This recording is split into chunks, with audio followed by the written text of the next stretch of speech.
Around 1,700 prisoners are being released from jail early today as labor grapples with an overcrowding crisis left by the Tories. Inmates were spotted leaving HM Prison Brixton carrying bags as the first cohort of people were freed.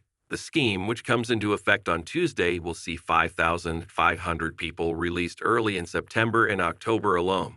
Justice Secretary Shabana Mahmood has said she was forced to trigger the emergency measure to avert a disaster, as there are only around 1,000 jail places available. The labor minister accused the previous government of failing to get a grip on capacity issues in prisons across England and Wales. Under the Tories, a release scheme was implemented to free prisoners up to 70 days early, but it was criticized as at times it would give just a day's notice of an inmate being freed early.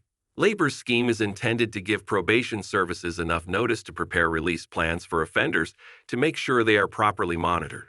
Announcing the plans in the summer, Mahmood fiercely attacked Rishi Sunak for leaving prisons in such a state. Prime Minister Keir Starmer this weekend said no PM should be in a position where there are not enough prison spaces, but that his government had been left with no choice. Which prisoners could be released, and how many? Prisoners who have been jailed for 4 years or less could be released after serving 40% of their sentence.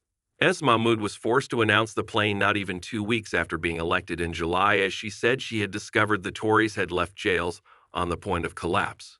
The labor minister said she had no choice but to reduce the automatic release point for certain standard determinate sentences, SDS, to free up space in the prison system.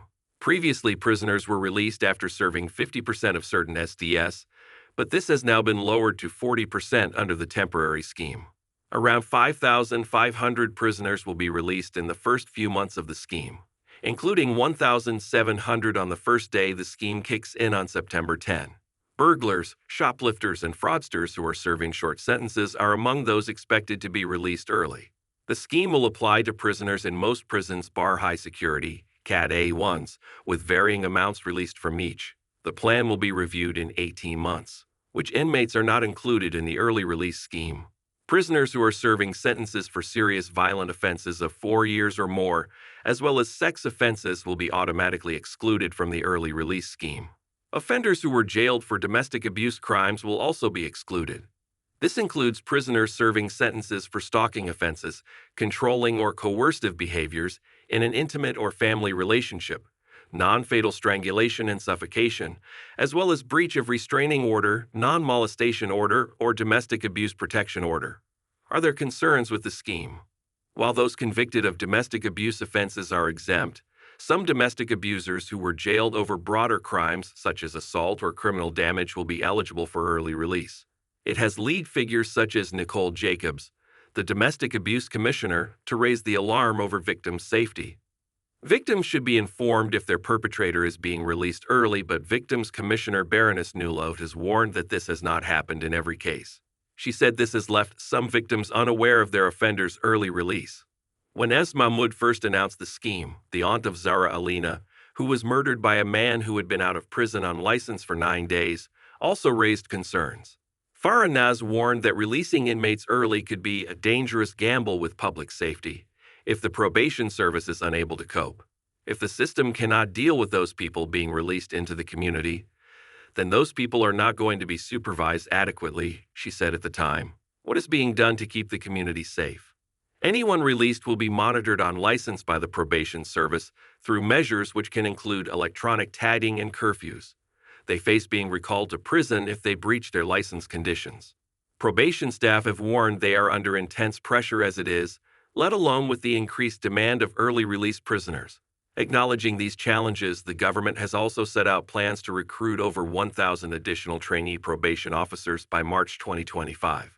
Labor has also pointed out that without the scheme, jails could become completely full, putting the public more at risk than implementing the early release plan. Why are prisons full? There are a huge range of issues that have caused prisons to be so overcrowded, from longer sentences to the impact of the pandemic. The Institute for Government think tank has identified 2 major issues that have played a part in the last few years.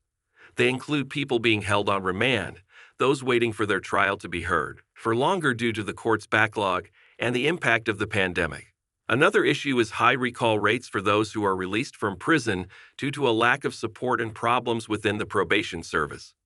The justice system has also seen cultural changes have an impact. For instance, a change in attitudes around sex offenses and an increase on sentence lengths for those crimes means many people are in prison for longer. Will the scheme fix the crisis facing prisons? The scheme has been pitched as a temporary measure to ease prison overcrowding. As Mahmood warned that without it, jails may have hit full capacity. In this scenario, the only safe place to keep offenders would be police cells, where space would run out within 3 days.